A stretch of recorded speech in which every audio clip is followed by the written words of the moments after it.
उस दिन रविवार था। 3 बज चुके थे दोपहर के। अनामिका, जो कि पढ़ाई के सिलसिले से शहर में रहती थी अपनी रूममेट शिरीषा के साथ। शिरीषा उसी वक्त गर्मा गर्म 2 प्लेट तवा नूडल्स लेकर आती है। ये देखकर अनामिका थोड़ा हिचकिचाते हुए, क्योंकि आप होटल मैनेजमेंट कर रही है इसलिए आप रोज मुझे तवा नूडल्स खिलाएंगे, ये बात लेकिन ठीक नहीं है।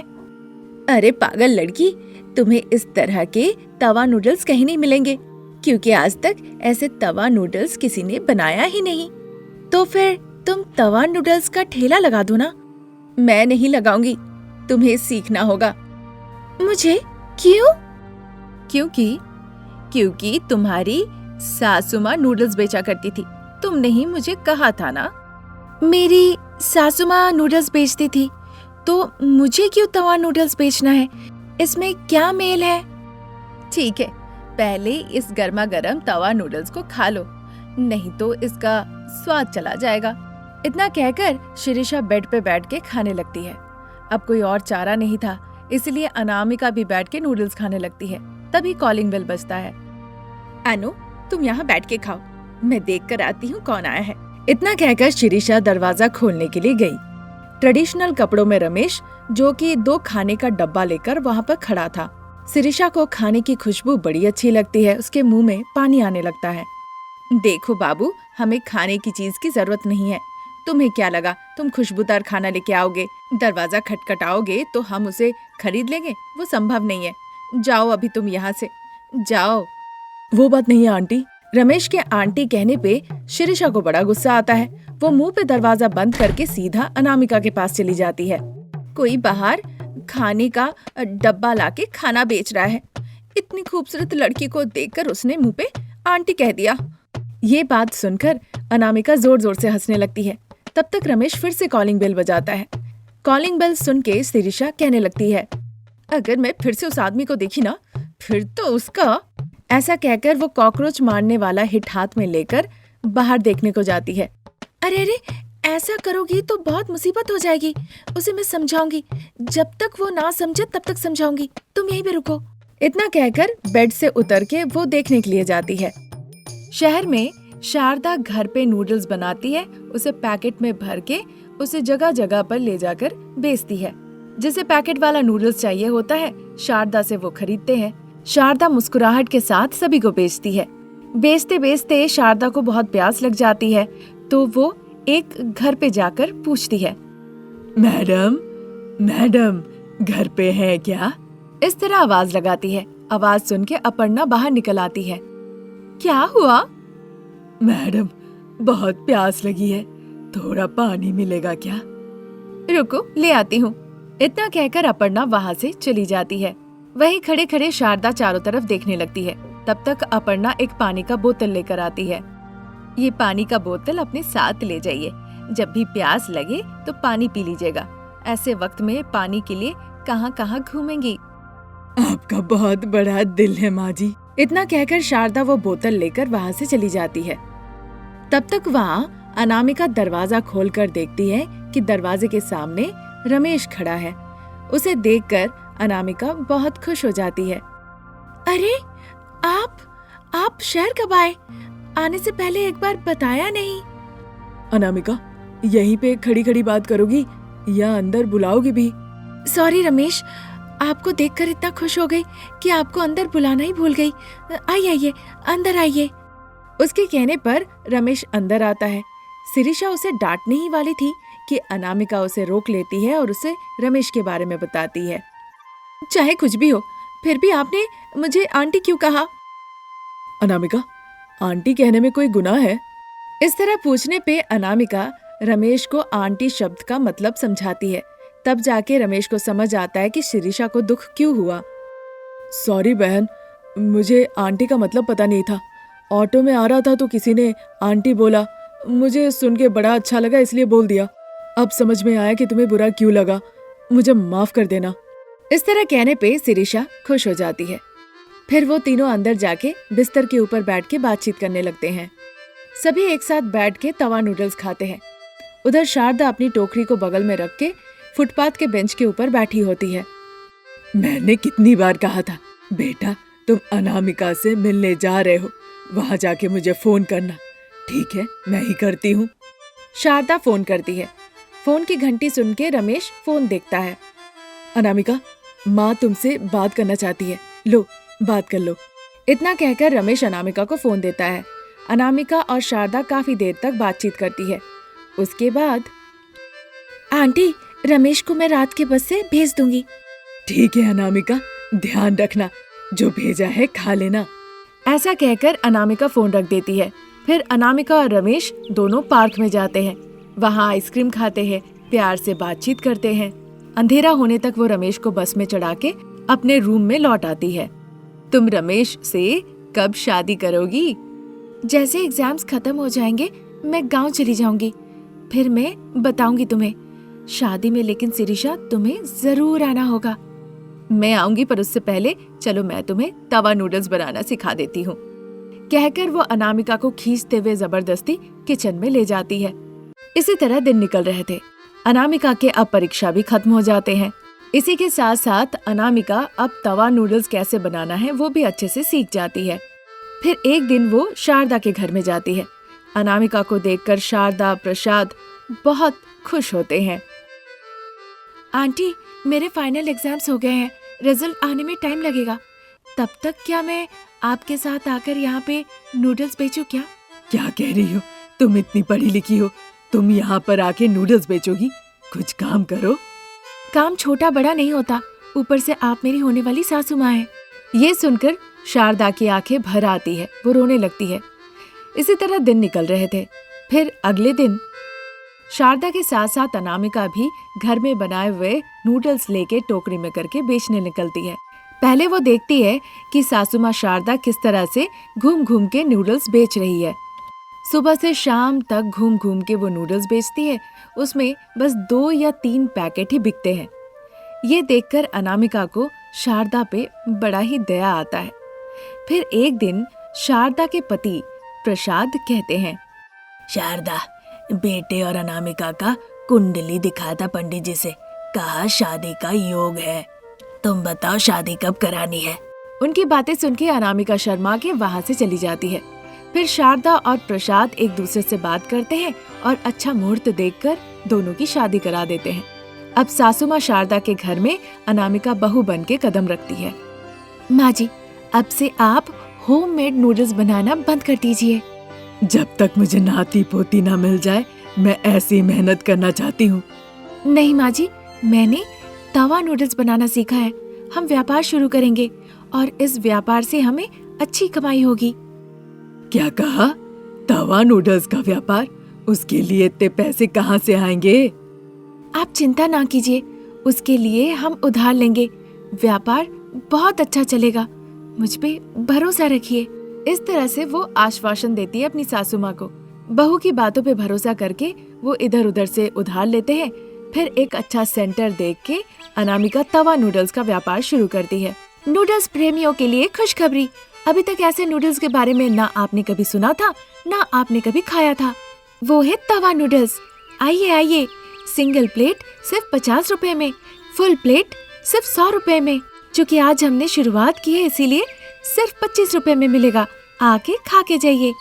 इस तरह अनामिका चिल्ला चिल्ला के कहती है। जितने लोग वहाँ से जा रहे थे, ऑफर सुन के सभी लोग उसके दुकान में आने लगते हैं।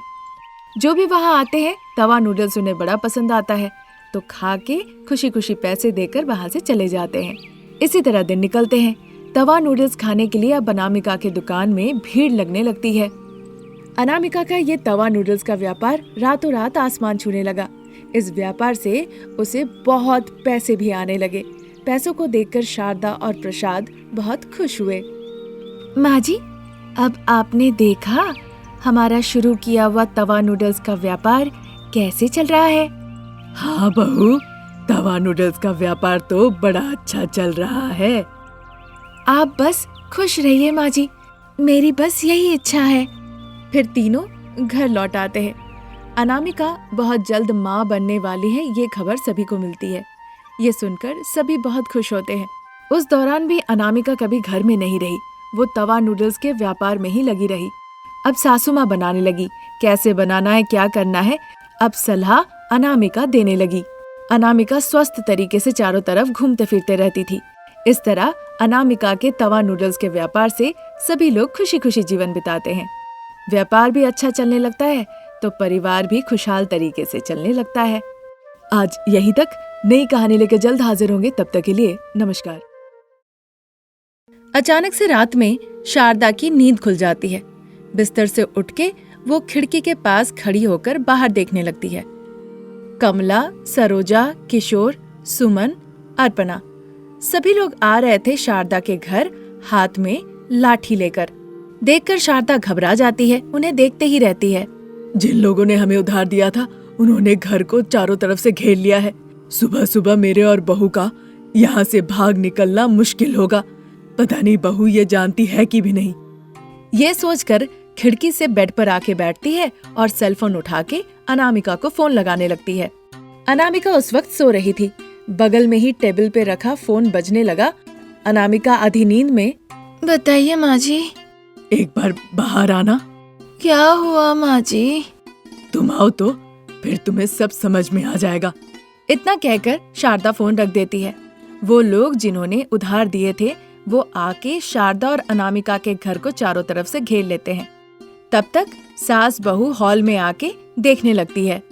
खिड़की से झांक कर देखती है उधार वाले बाहर खड़े हैं। ये देखकर सास बहू बहुत घबरा जाती है। बहू, जिन लोगों ने हमें उधार दिया था वो हमें चारों तरफ से घेर लिया है। अब सुबह हम कैसे निकलेंगे? हमें सोचना पड़ेगा माँ जी। मैंने कहा था कि हमें इस तरह की परिस्थिति का सामना करना पड़ सकता है। आपको बार बार समझाया था, कहा था कि इस तरह से उधार आप मत लीजिए। मुझे पता नहीं था बहू, मुझे तो क्लब जाने की आदत थी, मैं उधार ले लेती थी। अब तुम्हें भी इसमें फंसा दिया। अब मेरे पति और ससुर जी को भी हमारे इस उधार के बारे में पता चल गया तो वो हमें अपनी मुट्ठी में कर लेंगे। अरे मैं पहले से ही डरी हुई हूँ, तुम मुझे और डरा रही हो। ठीक है माँ जी, मैं इस बारे में थोड़ा सोचती हूँ, फिर आपको फोन करती हूँ। अभी जाके आराम से सो जाइए। अनामिका के इस तरह से कहने पे शारदा बिना कुछ कहे वहाँ से सीधा अपने बेडरूम में चली जाती है। अनामिका खिड़की से बाहर देखने लगती है। सारे लोग उनके घर को चारों तरफ से घेर रखा हुआ था। चाहे कुछ भी हो, हमें सास बहू को रंगे हाथ पकड़ना है। उन्होंने हमसे इतना उधार ले रखा है। हाँ कमला, हम पूरी रात नहीं सोएंगे, इस घर पे नजर रखेंगे। किसी भी वक्त ये सास बहू घर से बाहर निकल सकती है। हाँ सरोजा दीदी, जिसे भी उन लोग मिल जाए बस एक दूसरे को बता दे। हम सब उनसे अपने अपने पैसे वापस मांगेंगे। चाहे आज कुछ भी हो जाए, हम अपने पैसे वापस लेके जाएंगे। इस तरह कहकर बिना सोए अपने हाथों में डंडा लेकर वो घूमने लगते हैं और घर के अंदर में अनामिका और शारदा आराम से सो रही होती है। जिन्होंने उधार दिए थे वो उनके घर पे नजर टिकाए हुए थे। इसी तरह समय निकल रहा था। करीबन सुबह के 5 बजे अनामिका की नींद खुलती है। वो हॉल में आती है। चुपके से खिड़की खोल के वो देखती है। जो लोग उधार लेने आए थे उनके यहाँ सब आराम से सो रहे होते हैं। अनामिका जल्दी से सासू माँ को फोन लगाती है। शारदा नींद से उठ के हॉल में आती है। धीरे धीरे सास बहू घर से बाहर निकल आती हैं, हाथ में एक टेप लेकर। वहाँ सो रहे सभी लोगों को वो टेप से मुंह हाथ पैर बांध देती है ताकि ना वो हिल पाए ना भाग पाए। शारदा वहाँ से भाग जाती है। अनामिका किचन में जाके खाना पकाने लगती है। 1 घंटे के बाद अनामिका भी वहाँ से भाग निकलती है।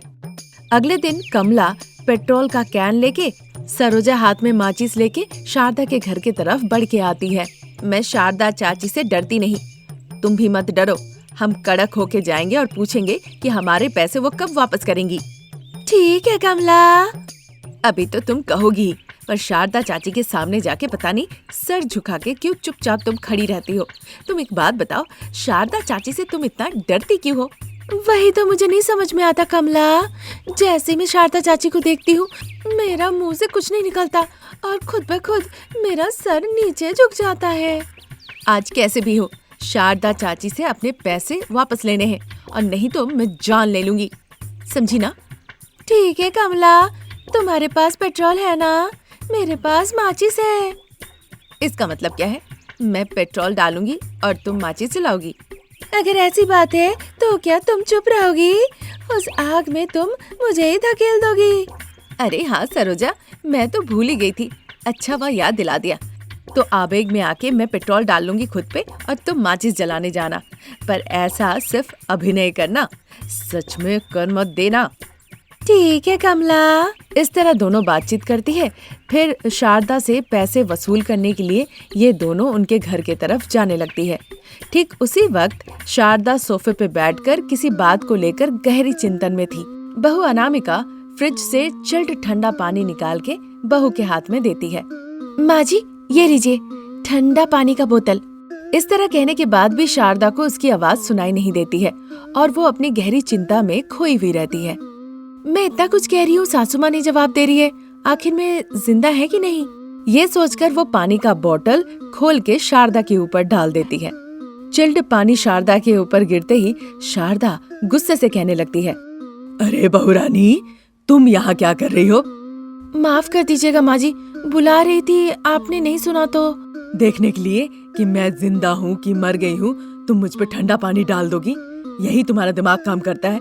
यहाँ से जाओ, जाके किचन में काम करो। गुस्से से इस तरह से कहने पे अनामिका ठंडा पानी का बोतल लेके वहाँ से चली जाती है। तब तक कमला और सरोजा शारदा के घर के पास आ जाती है और दरवाजे के पास खड़ी होकर ताक झांक करने लगती है। कमला, बाहर और अंदर तो कोई नहीं है, अब हम अंदर चले क्या? नहीं सरोजा, हम अंदर नहीं जा सकते हैं। तो क्या हम यहीं पे इंतजार करें? शारदा काकी, शारदा काकी। जब वो इस तरह से बुलाती है, शारदा सोफे से उठ के खड़ी हो जाती है और बाहर देखने लगती है। जैसे उसने देखा कमला और सरोजा को, वो तुरंत भाग के किचन में चली गई। कमला और सरोजा घर के बाहर खड़ी है, ये बात वो जाके अनामिका को बताती है। कमला सरोजा सास बहू को घर पे देखकर बहुत खुश होती है। वो पेट्रोल का डब्बा माचिस हाथ से रख के सास बहू को हाथ जोड़ के नमस्ते करती हैं। देखिए आप लोग, आपके पैसे कहीं नहीं जाएंगे, बहुत जल्दी हम दे देंगे। ये सुनकर शारदा को थोड़ी हिम्मत मिलती है। बहू ने कहा है ना, कैसे भी वो आपके पैसे वापस कर देंगे, तो थोड़ा 1 हफ्ते का समय दे दीजिए। फिर भी पैसे वापस नहीं किए तो? मैं खुद पेट्रोल डाल के खुद को जला लूंगी। बस, बहू ने कहा है ना, 1 हफ्ते के अंदर हम पैसे वापस कर देंगे। इस तरह कहने पे कमला और सरोजा वहाँ से चली जाती है। बताओ बहू, हम इनके पैसे कैसे इन्हें वापस कर पाएंगे? ऊपर से 31 आ रहा है, हमें पार्टी भी करनी है, और पैसे? माँ जी, मेरी बात ध्यान से सुनिए। हम एक व्हाट्सएप में ग्रुप बनाएंगे, वहाँ सभी को ऐड करेंगे। वहाँ जितने कॉन्टैक्ट्स हैं उनसे अपनी पहचान बढ़ाएंगे। और इस तरह करने के बाद फिर क्या होगा? सभी हमारे दोस्त होंगे। कुछ ही दिनों में 31 आ रहा है, हम सब एक साथ पार्टी करेंगे। जो भी उस पार्टी में पार्टिसिपेट करेगा, और सास बहू के उस ग्रुप में अगर उन्हें पार्टी में आना है तो उन्हें नाम रजिस्टर कराना होगा। उसके लिए सभी को 5-5 हजार रुपए देने होंगे। उस पार्टी में सबको कुछ कुछ खाना लाना होगा, और अगर किसी को कुछ कहना तो कमेंट कर सकते हैं, और हम कहेंगे कि 2 दिन पहले हम जगह बताएंगे। ये सुनते ही शारदा का चेहरा जगमगा उठता है। मतलब हम वो पैसे लेके बिना पार्टी दिए हुए अपना फोन ऑफ कर देंगे और यहाँ से कट लेंगे। वाह रे वाह माँ जी, आपका तो दिमाग तेज है। इस तरह सासू माँ की तारीफ करती है और फिर एक व्हाट्सएप ग्रुप क्रिएट करती है। कुछ ही दिनों में कई लोग उसमें ऐड हो जाते हैं। देखकर शारदा अनामिका बहुत खुश होती है। 31 आ रहा है, हम पार्टी करने वाले हैं। जो भी पार्टी में पार्टिसिपेट करना है उन्हें अपना अपना नाम रजिस्टर कराना होगा। उस दिन खाने पीने के लिए भी पूरा बंदोबस्त रहेगा। अगर आप लोगों को कुछ कहना है तो आप लोग कमेंट करके कह सकते हैं। इस तरह कहकर अनामिका एक पोस्ट डालती है। कई लोगों को अच्छा लगता है, लोग उस पे लाइक करते हैं, कमेंट करते हैं, साथ ही साथ वो पैसे भी भेजने लगते हैं। ये देखकर सास बहू बहुत खुश होती है। इस तरह उनके अलमीरा में धीरे धीरे ढेर सारे पैसे जमा हो जाते हैं। माँ जी, अब सभी लोग पूछ रहे हैं कि 31 की पार्टी कहाँ होने वाली है। अब उन्हें मैं क्या कहूँ? अब क्या करना है बहू, अपना फोन चुपचाप बंद कर दो और जो पैसे मिले हैं उन्हें लेकर अकाउंट भी क्लोज कर दो। शारदा के कहे मुताबिक अनामिका वो सारा काम करती है। फिर सास बहू ने जैसा सोच रखा था, वो दिन था 31 का। सास बहू जब उनके पति सो रहे होते हैं, वो पैसे लेकर सीधा पब चली जाती है। वहाँ पे माहौल बिल्कुल अलग था। सास बहू एक के बाद एक पेग पिए जा रही थी। 1 घंटे बाद सास बहू जब पीते पीते थक जाती है तो आके सोफे पे बैठ जाती है। वो वहीं पे बैठ के अपने व्हाट्सएप ग्रुप के बारे में चर्चा करने लगती है कि कैसे उन्होंने सबसे पैसे लेकर यहाँ पे एंजॉय कर रही है। वहीं पे उनके बगल में बैठी गौरी नाम की एक महिला उनकी बातें सुन लेती है और अपने जान पहचान लोगों को वो फोन कर देती है। खबर मिलते ही सभी लोग उस पब में सीधा पहुंच जाते हैं। सास बहू को पकड़ के लोग पीटते हैं, बहुत गाली देते हैं। दोनों सास बहू वहीं पे बेहोश होके गिर जाती है। अगले दिन रमेश हॉस्पिटल का बिल भरता है और सास बहू का मरहम पट्टी करवा के उन्हें घर ले आता है। और इस तरह सास बहू ने जिस तरह से लोगों को ठगा, उसके बदले में सही सबक मिला।